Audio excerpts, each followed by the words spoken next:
민변을 중심으로 이 오염수 방류와 관련해서 헌법소원 청구가 제기됐는데 그 헌법소원 청구 주체를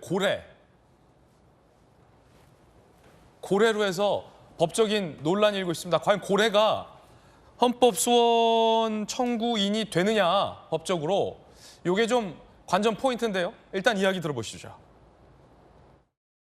후쿠시마 사고로 인한 방사성 오염수로 인해서 단순히 인류만 피해를 보는 게 아니라 생태계의 수많은 생물들도 똑같이 방사능에 오염이 되고 암이라든지 여러 가지 질병에 걸릴 수 있기 때문에 생태계를 대표해서 고래를 청구인으로 넣기로 했습니다. 동물이 청구인 대상에 포함된 것이 매우 이례적인데 사실 이번이 처음은 아닙니다. 예전에 도롱뇽도 이 법적 청구인 대상으로 신청한 적이 있고 대리 신청이 된 적이 있고 찾아보니까 황금박쥐, 수달, 고니도 행정소송을 낸 바 있었습니다. 이번에는 고래인데 정혁진 변호사님, 네네. 고래가 헌법소원 될 수 있어요? 그 동물은요 법적으로는 물건이에요. 예. 아니 그 방사성에 오염이 되는 게 고래만 오염이 됩니까?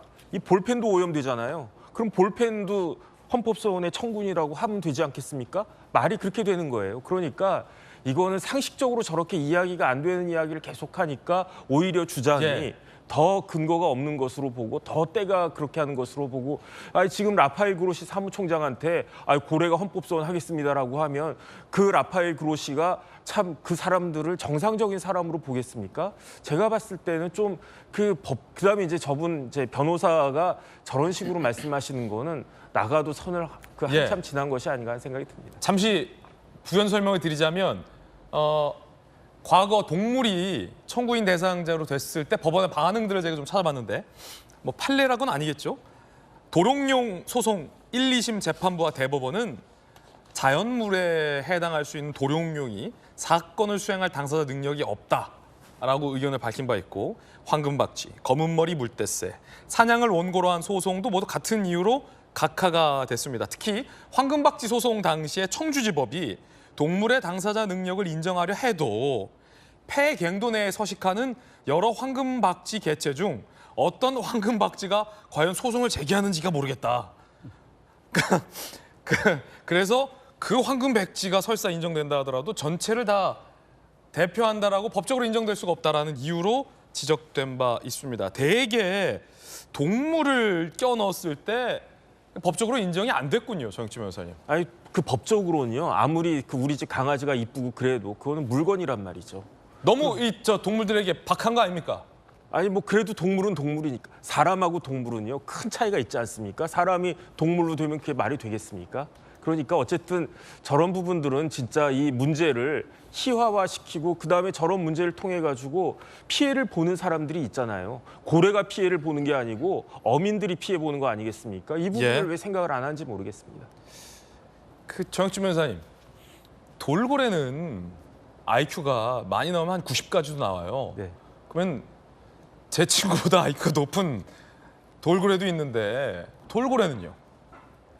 돌고래를 만약에 제가 어찌어찌 해서 잘못해가지고 돌고래한테 뭐 상처를 입혔다. 그럼 제가 처벌받습니까? 아무리 그래도 사람하고 돌고래하고는 건널 수 없는 강이 있는 거 아니겠습니까? 그렇군요. 네. IQ만으로는 뭐 이 법률 소송 대상의 여부를 가를 수 없다. 제가 짧게 한 말씀. 전지수님. 예. 우리 정 변호사님이 이제 법조인이라 네.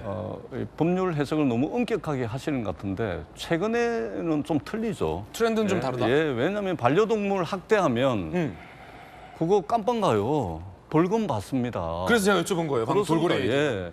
그리고 그 호주, 뉴질랜드 이런 데는 있잖아요.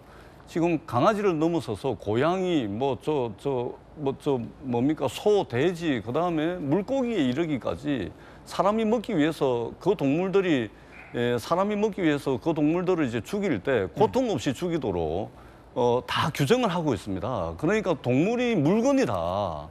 그거는 이제 요즘 이제 세태하고는 상당히 틀리고요. 법 해석도 그렇게 가지 않습니다. 가능한 이제 강아지부터 시작을 해가지고 그 동물들의 생명권을 인정해주는 쪽으로 법 해석이 이미 많이 가고 있고요. 현행법도 동물을 물건으로 보면 강아지 학대하면은 벌금 내고 그 깜빵 안 가죠. 물건은 안 보고 하나의 생명체로 보기 때문에 예. 그렇게 지금 처벌을 받는 것이죠. 너무 자, 법을 예. 엄격하게 해석하는 것이 아닌가 이렇게 생각을 합니다. 제 중요한 한 가지 질문 드리겠습니다. 헌법 소원이잖아요. 네네. 사실은 동물을 법적 소송의 당사자로 넣을 수 있느냐 안 되느냐의 논란을 떠나서 헌법 소원을 낼 수 있는 자격은 대한민국 국민이어야만 하잖아요. 근데 고래는 국민이 아니잖아요. 그러니까 제가 고래든 강아지든 뭐든 다 물건이라고 한 것은 소송을 제기할 수 있는 주체는 사람밖에 없어요. 사람은 두 종류밖에 없습니다. 자연인하고 법인. 동물을 보호해야죠. 그거는 그 민법에 따라서 민사소송법에 따라서 헌법소송법에 따라서 인정되는 게 아니고 동물보호법이라고 우리나라가 법을 따로 만들어가지고 동물을 보호의 대상으로 특별히 인정하기 때문에 그 동물이 보호가 되는 것이지 법적으로 소송을 수행하거나 뭐 어쨌든 그런 권리 행사할 수 있는 그런 주체가 될 수 있다라고는 볼 수가 없는 거죠. 지금 현행 법 체계상. 흥미로운 논쟁인 것 같아서 소개해드렸습니다.